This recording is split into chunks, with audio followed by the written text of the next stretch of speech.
একটা রক্তাক্ত গণঅভ্যুত্থানের পরে অস্থিরতা খুব অস্বাভাবিক বিষয় নয়,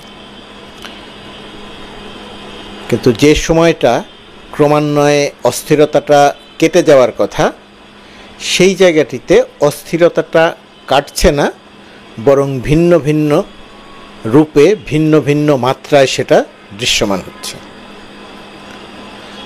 এই অস্থিরতা কেটে না যাওয়ার কারণে এবং ভিন্ন ভিন্ন রূপে ভিন্ন চেহারায় ভিন্ন আঙ্গিকে দৃশ্যমান হওয়ার কারণে বহু অর্জন, বহু কিছু এই অস্থিরতার নিচে চাপা পড়ে যাচ্ছে। যেমন ধরেন, অস্থিরতার কারণে, অস্থির সময়ের কারণে সাধারণ জনমানুষের ভেতরে একটা পারসেপশন তৈরি হয়ে যাচ্ছে যে সরকার কিছু পারছে না, সরকার কিছু করছে না, সরকার অনেক দুর্বল, সরকার শক্ত হচ্ছে না, কেন ডক্টর ইউনূস শক্তভাবে সব কিছু ধরছেন না, কেন ডক্টর ইউনূস নরম বা দুর্বল মানসিকতার পরিচয় দিচ্ছেন, কেন তিনি মানবিকতার পরিচয় দিচ্ছেন, কেন তিনি কঠোর কঠিন হচ্ছেন না, ইত্যাদি ইত্যাদি একটা পারসেপশন সাধারণ জনমানুষের ভেতরে তৈরি হয়ে যাওয়ার বহু উপকরণ সমাজে ছড়িয়ে দেয়া হচ্ছে। সামাজিক যোগাযোগ মাধ্যমে কিছু কিছু মানুষ আছেন যারা পদ পদবি চেয়েছিলেন, পান নাই, তারা এখন কারণে অকারণে তীব্রভাবে ডক্টর ইউনূস এবং বর্তমান সরকারের সমালোচনা করছেন। সরকারের সমালোচনা করা তো খারাপ কিছু নয়, সরকারের সমালোচনা ভালো ব্যাপার। সরকার সঠিক পথে থাকে যদি সঠিক সমালোচনাটা হয়। কোনটা সঠিক সমালোচনা, কোনটা সঠিক সমালোচনা নয়, আমি সেই সংজ্ঞা নির্ধারণ করছি না।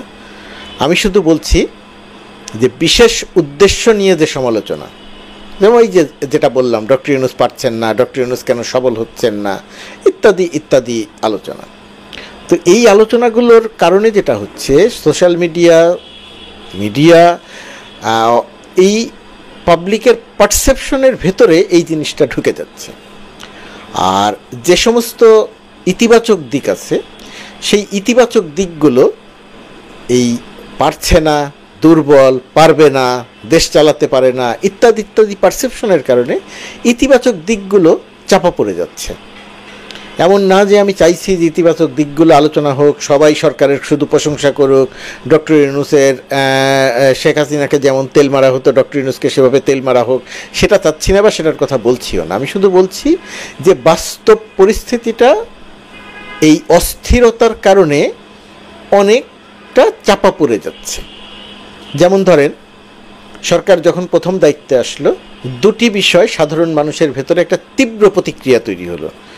একটি প্রতিক্রিয়া যে আইন শৃঙ্খলা পরিস্থিতির অবনতি, রাস্তায় পুলিশ নাই, থানায় পুলিশ নাই, মানুষ বিপদে পড়লে পুলিশের সহায়তা পাচ্ছে না, এটা মানুষকে খুব, আইন শৃঙ্খলা পরিস্থিতির অবনতি হলো, এটা মানুষের ভেতরে তীব্রভাবে প্রতিক্রিয়া তৈরি করলো।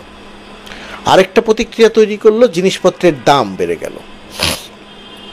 এখনও যে সব জিনিসপত্রের দাম বেড়ে গেল, তো এই যে জিনিসপত্রের দাম বেড়ে গেল, মানুষের ভেতরে একটা হই চই চিৎকার, ডিমের দাম বেড়ে গেল, পেঁয়াজের দাম বেড়ে গেল, কাঁচামরিচের কেজি কেন 1200 টাকা হলো, ইত্যাদি ইত্যাদি। মানে গণমাধ্যম, সামাজিক যোগাযোগ মাধ্যম সর্বত্র একটা আওয়াজ উঠলো এবং ডক্টর ইউনূস পারছে না, ডক্টর ইউনূস ব্যর্থ, এই সরকার পারছে না, এই সরকারের উপদেষ্টারা যোগ্য না, ইত্যাদি ইত্যাদি আলোচনা তৈরি হলো। আবারও বলছি, এই আলোচনা বা সমালোচনাকে মোটেই আমি খারাপভাবে দেখছি না। যারা আলোচনা করছেন, যারা সমালোচনা করছেন, তাদেরকে মোটেই খারাপভাবে দেখছি না। কিন্তু যে জায়গাটা আবার বলছি যে জায়গাটা চাপা পড়ে গেল, ধরেন 1200 টাকার কাঁচামরিচ যখন 60 টাকা বা 80 টাকা হয়ে গেল, তখন কিন্তু এটা আর গণমাধ্যমে সংবাদ হচ্ছে না। সবজির দাম কোনো কোনো ক্ষেত্রে 50 থেকে 80% কমে গেছে। একটি সংবাদ দেখলাম, বগুড়ায় 2 টাকা কেজি ফুলকপি বিক্রি হচ্ছে, যদিও ঢাকায় এখনও 2 টাকা কেজি নয়, ঢাকায় দাম বেশি, কিন্তু তারপরেও সবজির দাম অর্ধেকের বেশি বা কোনো কোনো ক্ষেত্রে 60, 70, 80% কমে গেছে। আজকে যখন রাস্তা দিয়ে যাচ্ছিলাম তখন ভ্যানে পেঁয়াজ বিক্রি করছিল, চিৎকার করে বলছিল 60 টাকা কেজি, 60 টাকা কেজি। মানে নিত্য প্রয়োজনীয় সম্ভবত চালের দাম কমেনি, এই মুহূর্তে আমি বলতে পারছি না, গত কয়েকদিনের কথা। চালের দাম ছাড়া অন্যান্য জিনিসপত্রের দাম, সবজির দাম তুলনামূলকভাবে অনেক কমে গেছে, অনেক কমেছে। এখন এই কৃতিত্ব কি সরকারের? এই প্রশ্ন যদি করা হয় তাহলে দাম যখন বাড়ে তখন যদি দায় সরকারের হয় তাহলে এই যে দাম কমলো তাহলে এই কৃতিত্ব সরকারের। কিন্তু ওই দাম বাড়ার দায় সরকারের ছিল, গণমাধ্যম সংবাদ প্রকাশ করেছিল, সামাজিক যোগাযোগ মাধ্যম সংবাদ প্রকাশ করেছিল, হইচই করেছিল। কিন্তু দাম যখন কমলো তখন কিন্তু আর হইচই, চিৎকার চেঁচামেচি নাই। প্রবাসীদের জন্য তুলনামূলকভাবে এই সরকার অনেক ভালো কাজ করছে, প্রবাসীরা অর্থ পাঠাচ্ছে, ইত্যাদি ইত্যাদি ভালো কাজ হচ্ছে। সেগুলো আমাদের সংবাদ মাধ্যমে তুলনামূলকভাবে কম স্থান পাচ্ছে। কম স্থান পাওয়ার কারণটা হচ্ছে ওই যে পারসেপশন তৈরি করে দেয়া হচ্ছে যে সরকার পারছে না, সরকার দুর্বল, সরকার অস্থির, সরকার ভয় পাচ্ছে, ইত্যাদি ইত্যাদি। আবার এই পারসেপশন যে তৈরি করে দেয়া হচ্ছে, এই পারসেপশন তৈরির আবার অনেকগুলো কারণ আছে, দৃশ্যমান অনেকগুলো কারণ আছে। যেমন ধরুন রাতে ভোট যারা করেছিল, যে সমস্ত আমলারা রাতে ভোট করেছিল, সেই সমস্ত আমলারা এখনও প্রশাসনের গুরুত্বপূর্ণ জায়গাতে আছে। এই যে আমলা নিয়ে আমরা যখন কথা বলি, এখন সামগ্রিকভাবে কি সব আমলাকে নিয়ে কথা বলতে হবে? নিশ্চয়ই নয়। আমলা নিয়ে বা সমালোচনা সেটা হচ্ছে শেখ হাসিনা সরকারের দোসর, সরাসরিভাবে সামনে থেকে যারা অপশাসনকে টিকিয়ে রেখেছিল, এইরকম কিছু সংখ্যকের কথা, নেতৃত্ব পর্যায়ে যারা ছিল। রাতে ভোটের যারা নির্বাচন করেছিল তারা কেন তাহলে গুরুত্বপূর্ণ থাকবে? যে রাষ্ট্রদূত প্রবাসীদেরকে গণ অভ্যুত্থানের সঙ্গে শরিক হবার কারণে দুবাইয়ে প্রবাসীদেরকে পুলিশ ডেকে ধরিয়ে দিল, ডক্টর মোহাম্মদ ইউনূস দুবাই সরকারের সঙ্গে ফোনে কথা বলে তাদেরকে মুক্ত করলো, এখনও কিছু মানুষ জেলে আছে। তো সেই সময়ের যে রাষ্ট্রদূত, সেই রাষ্ট্রদূত, একটি সংবাদে দেখলাম যে সেই রাষ্ট্রদূতকে পুনর্বাসন করা হয়েছে। এটা যদি সত্যি হয়ে থাকে, আমি খবর নেইনি, জাস্ট দেখলাম সামাজিক যোগাযোগ মাধ্যমে, এটা যদি সত্যি হয়ে থাকে খুব স্বাভাবিকভাবেই অস্থির সময় আরও বেশি অস্থিরতা তৈরি হয় যে এরা কেন। ধরুন সালমান রহমানের মতো একজন কুখ্যাত অপরাধী দেশের টাকা পয়সা লুটপাট করে একেবারে যাচ্ছে তাই করেছে।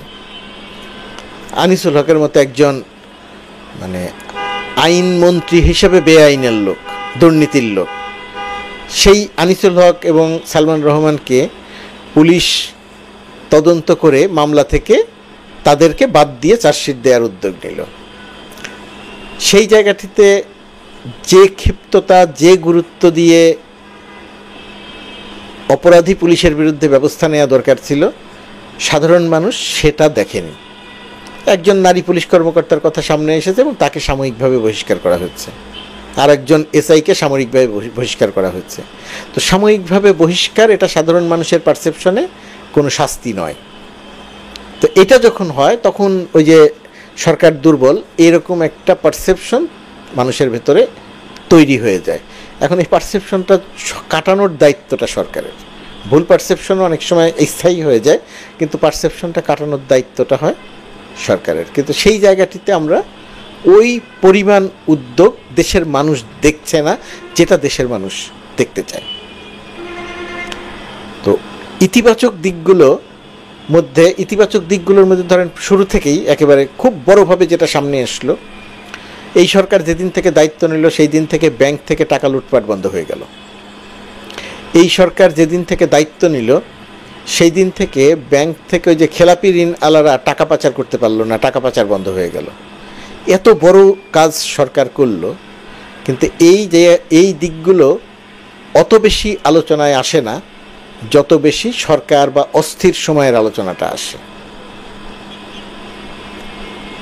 পিকে হালদার 10,000 কোটি টাকা পাচার করেছে, সেই পিকে হালদার কলকাতায় জামিন পেয়েছে। কলকাতার গণমাধ্যমের সংবাদ যে সরকারের পক্ষ থেকে যাদের এই কলকাতার আদালতে যে সমস্ত কাগজপত্র দাখিল করার কথা ছিল সেগুলো নাকি দাখিল করা হয়নি, যে কারণে সে জামিন পেয়ে গেছে। তাকে ফিরিয়ে আনার উদ্যোগও দৃশ্যমান নয়। এটা সাধারণ মানুষের ভেতরে একটা পারসেপশন তৈরি করছে যে সরকার এই জায়গাতে গুরুত্ব দিচ্ছে না। এগুলো খুব গুরুত্বপূর্ণ দিক। যেমন জুলাই আগস্টের যে গণহত্যা, এই গণহত্যার তদন্তের জন্য সরকার জাতিসংঘকে আহ্বান জানিয়েছেন, ডক্টর মোহাম্মদ ইউনূস জাতিসংঘকে আহ্বান জানিয়েছেন। অত্যন্ত চমৎকার উদ্যোগ। এত অল্প সময়ের আন্দোলনে 1-1.5 হাজার মানুষকে হত্যা করে পালিয়েছে শেখ হাসিনা, তার তদন্ত গণমাধ্যম, তার তদন্ত জাতিসংঘ করবে। জাতিসংঘ তদন্ত করলে নিঃসন্দেহে সারা পৃথিবীতে এর গ্রহণযোগ্যতা তৈরি হবে এবং সত্যতা প্রতিষ্ঠিত হবে যে শেখ হাসিনা কত বড় দানব ছিল, কিভাবে মানুষকে হত্যা করেছে। বাংলাদেশের গণমাধ্যমে সমকাল সংবাদটি প্রকাশ করেছে, আরও 2-1টি কাগজ সংবাদটি প্রকাশ করেছে যে পুলিশের পক্ষ থেকে জাতিসংঘকে যে সমস্ত কাগজপত্র, তথ্য প্রমাণ সরবরাহ করার কথা ছিল সেটা সেইভাবে করা হচ্ছে না। প্রশ্ন হচ্ছে, এই অভিযোগটা কি সত্যি? যদি সত্যি হয় তাহলে কোন পুলিশ? সেই পুলিশকে কি সরকারের পক্ষ থেকে একটু ব্যবস্থা নেওয়াটা জরুরি নয়? সামনে আনাটা জরুরি নয়? গণ অভ্যুত্থানের বিচার, গণ অভ্যুত্থানে আহতদের চিকিৎসা, এটা তো সরকারের 1 নম্বর অগ্রাধিকার। তাহলে এই যে মানুষের ভেতরে যে পারসেপশনটা তৈরি হয়ে যায়, সরকার কি তাহলে এটা চায় না? এই বিচার প্রক্রিয়াটি জাতিসংঘ সুষ্ঠুভাবে তদন্ত করুক, এটা সরকার তাহলে চায় না? কি অবিশ্বাস্য ব্যাপার লক্ষ্য করেন। ডক্টর ইউনূস আমন্ত্রণ জানিয়ে জাতিসংঘকে নিয়ে আসলো, এখন পুলিশ যদি তাদেরকে তথ্য প্রমাণ না দেয় এবং সাধারণ মানুষের ভেতরে যদি এই পারসেপশন তৈরি হয়ে যায় যে সরকার বিচার করতে চাইছে না, সরকার তদন্ত করতে চাইছে না, কি ভয়ঙ্কর ব্যাপার। সরকারের ইমেজ কোথায় গিয়ে দাঁড়ায়? সরকার যদি এই বিষয়ে সচেতন না হন, কোন পুলিশ দিল সেই পুলিশকে যদি শনাক্ত না করেন, আমি গড়ে তো সব পুলিশের কথা বলতে পারবো না, আস্তে আস্তে পুলিশ সক্রিয় হচ্ছে, এটা একটা ভালো দিক। তো সেই সক্রিয়তা ধরে রাখার জন্যে সেই জাতিসংঘকে এই তথ্য প্রমাণগুলো দিতে হবে, এবং দেওয়ার ক্ষেত্রে যদি এত সীমাবদ্ধতা তৈরি হয়, এত অভিযোগ আসে, তাহলে তো দেশের মানুষের ভেতরে ওই পারসেপশন তো দূর করা যাবে না। পারসেপশন তো এরকম থাকবে যে সরকার বিষয়টির গুরুত্ব দিচ্ছে না। আহতদের চিকিৎসা নিয়ে এখনও প্রশ্ন আছে, যদিও চিকিৎসার প্রক্রিয়াটি এখনও সহজে চলছে। এই সমস্ত ইতিবাচক অনেক দিকের ফলেও, ইতিবাচক অনেক ঘটনার ফলেও এখন আলোচনার প্রধানতম বিষয় হয়েছে সরকারের সঙ্গে কি তাহলে শিক্ষার্থীদের বৈষম্যবিরোধী ছাত্র আন্দোলনের একটা দূরত্ব তৈরি হলো। তারা 31শে ডিসেম্বর আর প্রোক্লামেশন ঘোষণা, বিপ্লবের প্রোক্লামেশন ঘোষণা করবে শহীদ মিনারে। সরকারের পক্ষ থেকে যখন বলা হয় যে এর সঙ্গে সরকারের সম্পর্ক নাই, তখন মানুষের ভেতরে একটা পারসেপশন তৈরি হয়, সেটা সরকারের জন্য ইতিবাচক নয়। আবার সরকারের পক্ষ থেকে যখন বলা হয় যে জুলাই আগস্টের ঘোষণাপত্র সরকার করবে, এটা খুবই ভালো উদ্যোগ, কিন্তু সেটা কি শিক্ষার্থীদের তো একদিকে, আরেকদিকে সরকারেরটা, সরকার শিক্ষার্থীতে একই হওয়ার কথা সাধারণ মানুষের ভেতরে। তাহলে এই আলোচনাটা কি সরকারের ঘোষণা, শিক্ষার্থীদের ঘোষণা, এই জায়গাটিতে কি কোনোই সমস্যা নাই, যার যার মতো করে এই আন্দোলনকে ধারণ করা হচ্ছে সেটা, নাকি সত্যি সত্যি দূরত্ব, পাবলিকের পারসেপশনে যে দূরত্ব তৈরি হচ্ছে, এটা যদি সত্যি হয় তাহলে সেটা সরকারের জন্য, দেশের জন্য অত্যন্ত ক্ষতিকর। অর্থাৎ অস্থির সময়, আমাদের যে অস্থির সময়ের কথা বলছি, সেই অস্থির সময়টা অস্বাভাবিক কিছু ছিল না, অস্বাভাবিক কিছু নয়, কিন্তু যখন অস্থিরতা কেটে যাওয়ার কথা, তখনও যদি অস্থিরতা থাকে, তাহলে ওই কুচক্রী মহল, যারা শেখ হাসিনার দোসর একটা দৃশ্যমান ছিল আর একটা নেপথ্যে ছিল, এবং একদল চরমপন্থী আছে, তারা সমাজে সারাক্ষণ শুধু অরাজকতা তৈরি করতে চায়, গৃহযুদ্ধ বাঁধাতে চায়। তো সেই রকম অরাজকতা যতদিন থাকবে, ওই চরমপন্থা কিছু কথাবাজদের সুবিধা হবে। তো এখন এই জায়গাটিতে সব কিছু থাকবে, সময় অস্থির থাকবে, সেই অস্থিরতা কাটানো থেকে শুরু করে সব কিছুর দায়িত্ব সরকারের। এখন সরকারকে আরেকটু মনোযোগ দিয়ে ভাবতে হবে যে অস্থিরতা কিভাবে কাটানো যায়, ইতিবাচক দিকগুলোকে কিভাবে সামনে আনা যায়। সরকার বৈষম্যবিরোধী ছাত্র আন্দোলন, বৃহত্তর রক্তের বিনিময়ে যে অর্জন, সেই অর্জনকে প্রতিষ্ঠিত করতে হলে একযোগে কাজ করতে হবে, একযোগে, একসঙ্গে।